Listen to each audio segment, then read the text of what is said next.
Hey, Travis, when it comes to Travis Marsh, and we certainly can see the physical skills that he has. What in your mind does he need to do to be successful, or what do you need to do to make him successful?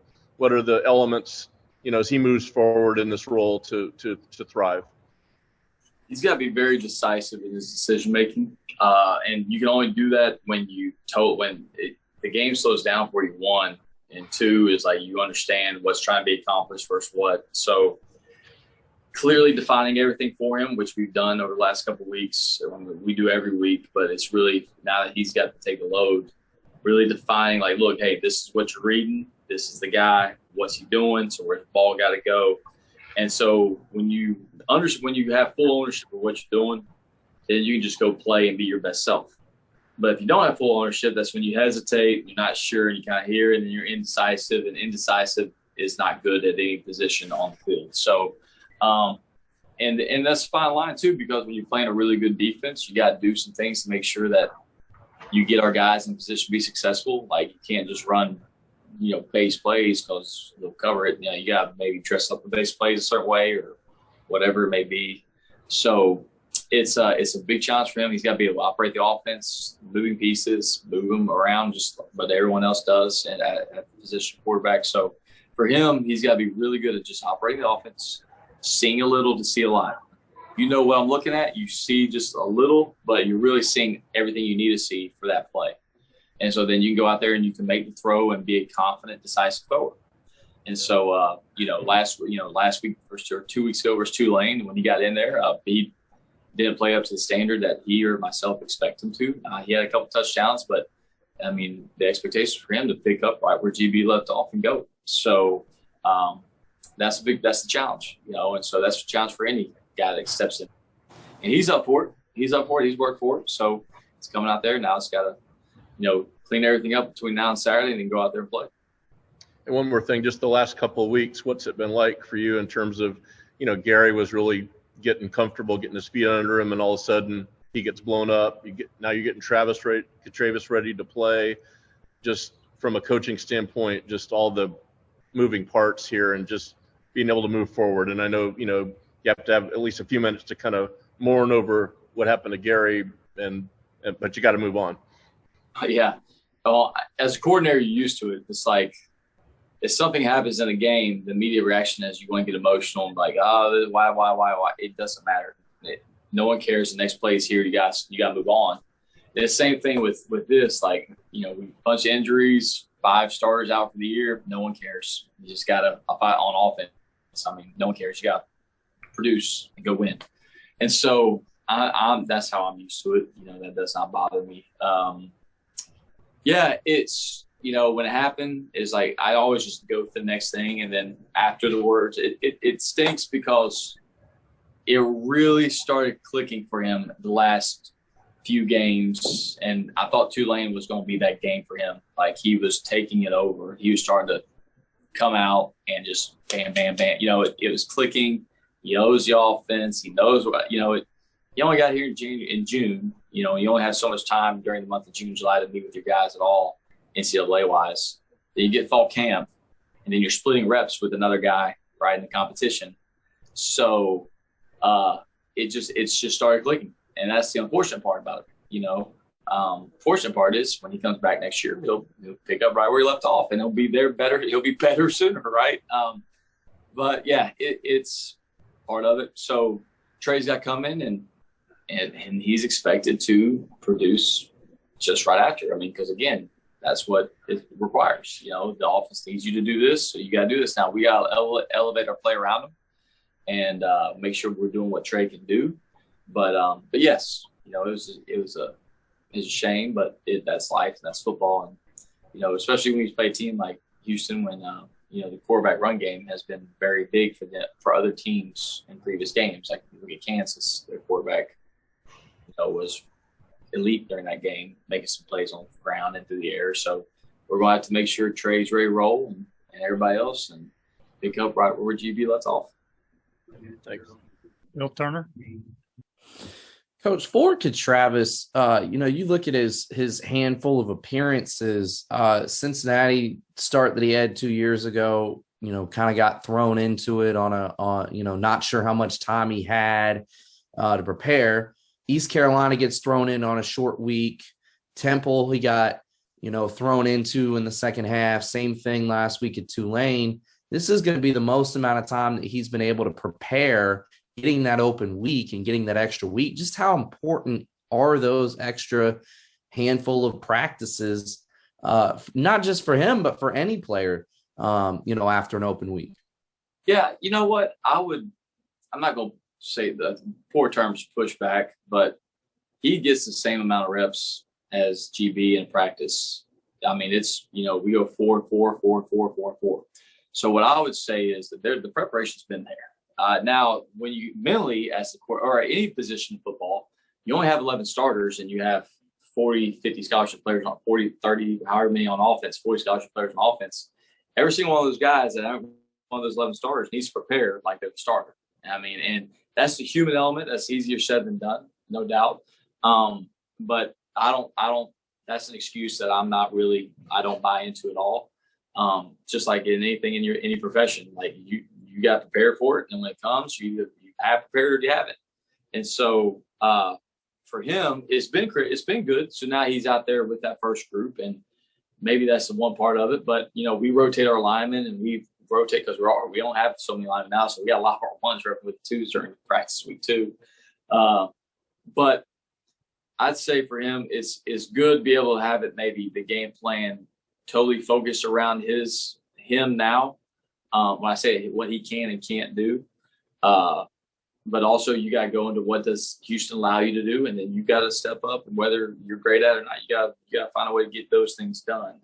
But like I said, I've never really, that's anybody. Like when one man goes down, you got to be ready to go in, because again, no one cares if you've had no time or you've had plenty of time.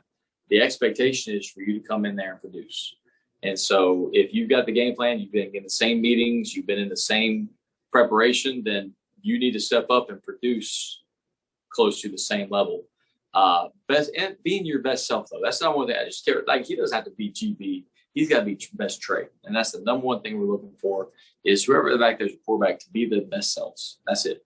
And so, but when it comes to the preparation part, there's been, they're in the same meetings, they're getting the same amount of reps. It's just maybe not with the ones, they're going with the twos, across the board, and so it's just when opportunity comes, you gotta be ready to meet it. And so it shows, the film don't lie. So, he did a couple of good things last week at Tulane, but there's some things that he definitely has, he wishes he had back.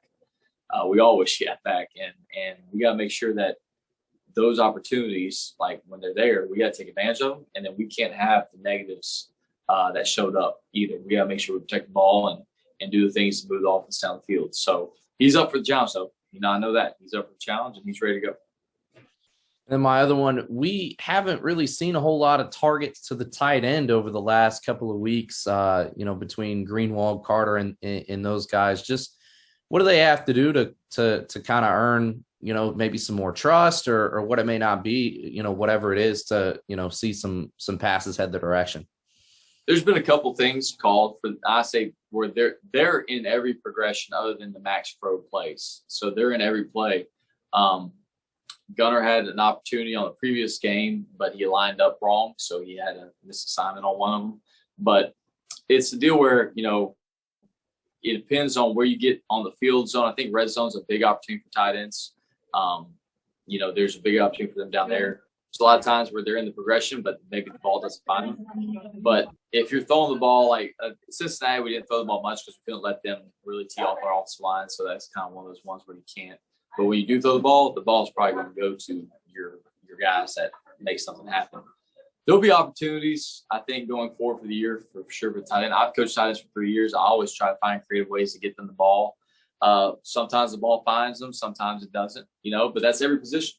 That's running backs, it's our field receivers, our boundary receivers. And so now the balance of it is you got to be conscious of, it needs to be found for them whenever the opportunity is. So the middle of the field, if you're playing a team that gets that middle field open, you got a good hard run action, give them the ball there. But again, like I said, when every time that Weaver and Jimmy touches it, that's really good for us too, So, and Brian Battie and all our backs and all that. So the good thing is we got a lot of good players that we got to try to get them the ball within whatever the defense does and allows us to move the ball down the field. So, like I said, they just keep. I'll tell you what, the tight end position, they've done a heck of a job. Coach Dye, Chris Carter, Gunner Rewald, they fought their rear ends off and have done a great job this year. And so, like I said, we'll keep building off what they're doing. Thanks, Coach. Joey, go ahead. Coach, the other day, Jeff Scott in his press conference, he raised the possibility of Byron Brown maybe getting some action here down the stretch. And I know, I'm sure it's a consideration to keep his red shirt and all that, but he says he can come in and play, and he loves the kid and loves his future. I just wondered what your feelings were about Byron Brown and what kind of contribution he could make the rest of the season. Yeah, Byron, extremely hard worker. I mean, he was one of the top grit score guys since he's been here, whether it was spring or summer. Just very coachable young man, very polite, does everything, great grade, does everything right on that aspect. Very green when it comes to playing the game. For him, he came in, got a little bit of reps in the spring, and then when fall camp, we had a GB, and then we got competition with other guys. The reps, it was hard to find reps for him, but try to give him as many as we can. So right now, the main deal is accelerating his learning. And he's done a good job of having that preparation the entire year. Like, we get quizzes throughout the year, and his grades on football quizzes are extremely high. So, but then it's one thing to do it in the classroom setting. Then it's another thing to go out there and do it live, bullets flying at you, and you got to process, you got to see a signal, you got to look and see where they're lined up, make sure we're lined up, snap the ball, and then react to what they're doing and deliver it. So, but he's a pleasure to coach. He's a guy that's going to have a bright future. And like I said, yes, like, we're going to make sure we do right by him and by us. But yeah, he's got some running ability. He can really run, I think, straight line. GB might be a little bit better as far as like contact and all that, but like Byron's got pretty good straight line speed, and but again, very likable. The team loves him. He gets out there, and I think he did the Bull Jacks sometime last week where we break down our stretch, and everyone was fired up. So, but yeah, Byron's a fun young man to coach.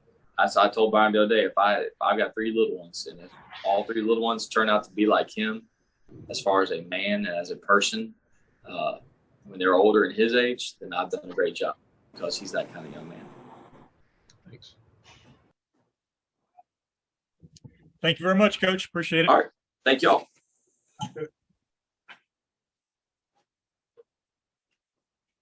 All right, Joe, you want to get us started with Coach Shoop?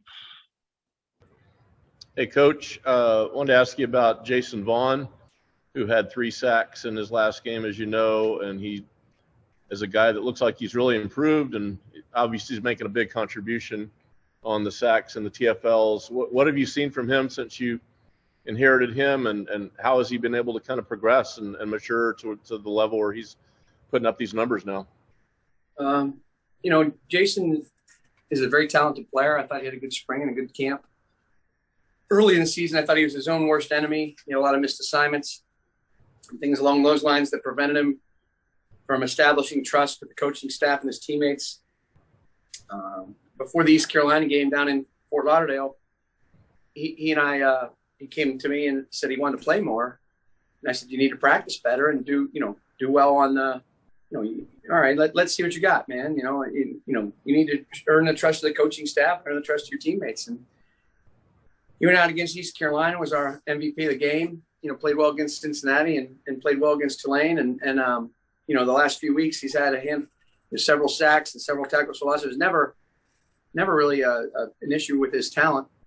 I think he's a very talented player, and he's really, established himself as a really consistent performer. And, I really am excited to watch him continue to grow through the last, 5 weeks of the year. He's a great story of a person who wasn't satisfied with their playing time, and came to the coaches, did it the right way, didn't complain in the locker room, came and said, what do I need to do to get, more playing time? We talked about it, and he did.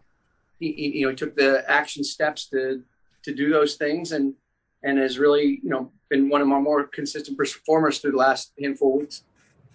I know you've seen this a lot through the years. I'm sure, guys unhappy with playing time, but don't take constructive steps to rectify that. So when you see a guy that honestly confronts you and takes your advice and works, I mean, is that, as a coach, does that just kind of light you up when you see somebody? Yeah, it was great. It was great. I mean, no team's perfect, and you can't. It's just impossible to keep everybody happy. I mean, it really is. I mean, everybody wants to play. You understand that, and there's only so many snaps, and it's not Pop Warner football where everybody gets even playing time and orange slices at lunchtime, at halftime, and a nice juice box after the game. So it's challenging. It really is. And when you're not having the success that you want on the field, the players that are off and the backups say, well, we're not doing well. I can do better than that. And, what you have as a coach is you have to look at the practice, and you have to watch, their habits and how they perform on a daily basis in practice, and to establish that level of trust to put the player into the game. But to your point, it was really, I thought Jason handled it the way I would hope a player would handle it, the way I would hope my son would handle it, the way I would hope a business partner would handle it. And it's really paid off the last few weeks. Thank you. Will? Yeah, good morning, Coach. Just obviously, Jeff Scott, said a lot about evaluation over the bye week on both sides of the football. Just curious as to what you guys looked inward over the bye week, and what you're kind of hoping to look for these final five. Yeah, early in the bye week, we looked at ourselves. We evaluated maybe things that we were doing fairly well, things that we were doing poorly and needed to improve upon, and took a deep dive and had to be very honest and candid with ourselves. And it's we're in set. We played 7 games, right? And obviously we're not naive enough not to recognize that defensively we're not playing to a good standard. We need to play better, certainly more consistently. But we did evaluate. When we watched the film, was we have 9 run plays of 30 yards or more against us on the year, and 5 pass plays of 30 yards or more against us on the year. I don't deem those explosive plays. Those are catastrophic plays. And those plays accounted for nearly, I have it upstairs written down, but 600 and some yards of offense. So think about that for a second.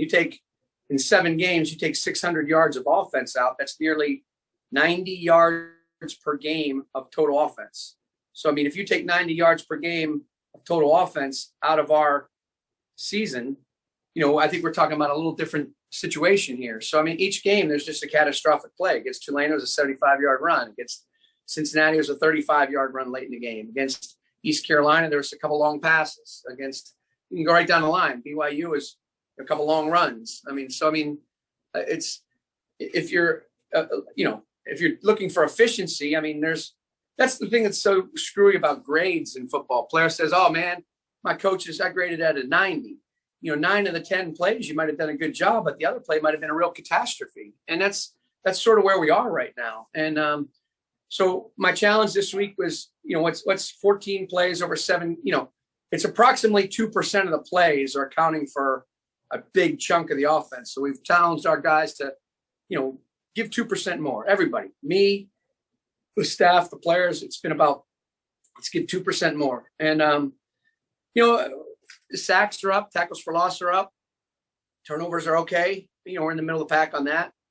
1st and 10, and 2nd down, there's been some really, really good snaps. We have to do better on 3rd down. We have to do better in the red zone. And we got to eliminate the explosive plays. So early in the week, we talked about those things and made a conscious effort, whether it's from scheme or from execution or from fundamentals, of focusing on that. Then late in the week, it was about recruiting.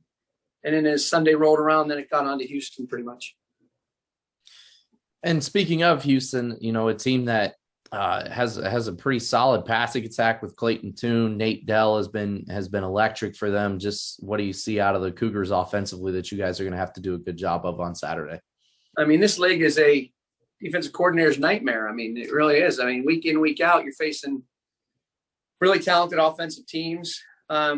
the American Conference definitely has a type on offense. I mean, experienced quarterbacks, certainly. I mean, Ehlers, Pratt, and this guy, and Tune this week they're not exactly the same player, but they have the same quality of experience. They certainly have confidence. They each are playmakers in their own right. Dell's a very, very explosive player, but not their only good receiver. They have a lot of good receivers. The running backs are solid. The offensive line's solid. The tight ends are solid. They don't have a lot of weakness in the game. I mean, they can run the ball. They can throw the ball. They execute well in the red zone. So, I mean, each week, other than maybe Tulane, I think they're scoring 30 or more points.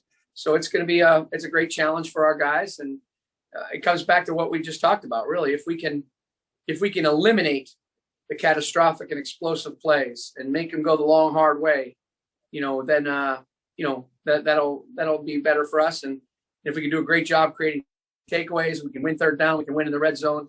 That's our best formula for success. Thanks, Coach. Thanks, Joey. Is it just you two? No, I think we had another question coming, but that Brian was kind enough to recognize me again. I appreciate it. Coach, on your secondary, I know you have started every combination probably possible due to the injuries, and you had guys in and out. But how would you evaluate that unit? And I know injuries are part of it, but just the effectiveness and how it's all kind of come together in the back end. Well, I mean, it's hard to say it's been good. I would not say that at all. I mean, inconsistent is probably the best word. The one guy who's played at maybe all conference levels, Amaris Brown, I think he's played really, really well. I think Jaden Curry's performed up to, if not exceeded his expectations for him. These last 5 games, I keep telling the guys, this unit and this team as individuals will be remembered by these last 5 games. That's what it is right now. I mean, that's where we are as a team. I mean, it will be remembered by what happens in these last 5 games. So there's an opportunity. I mean, we're maybe as healthy as we've been in some time. I mean, we've got TJ back, TJ and Will at strong, Mackay and Marcus at free, Matt, Jaden Curry and Chris Townsend at the nickel, C. Will and AB at corner and Day at corner. So I mean, we're probably, I guess, as healthy as we've been in some time. Now we have to go out and play. I mean, we really do. We have to go out and execute well. We got to communicate. It's not where part of our problem is I think we've got to execute as a unit, 5 as one, like an offensive line would. And we've got to communicate better. We've got to get aligned and be a little bit more precise.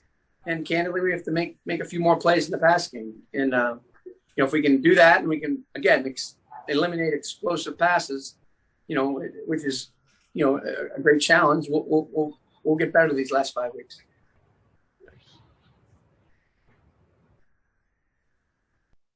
Okay. I think that's all for the day. Thank you, Coach. Appreciate it.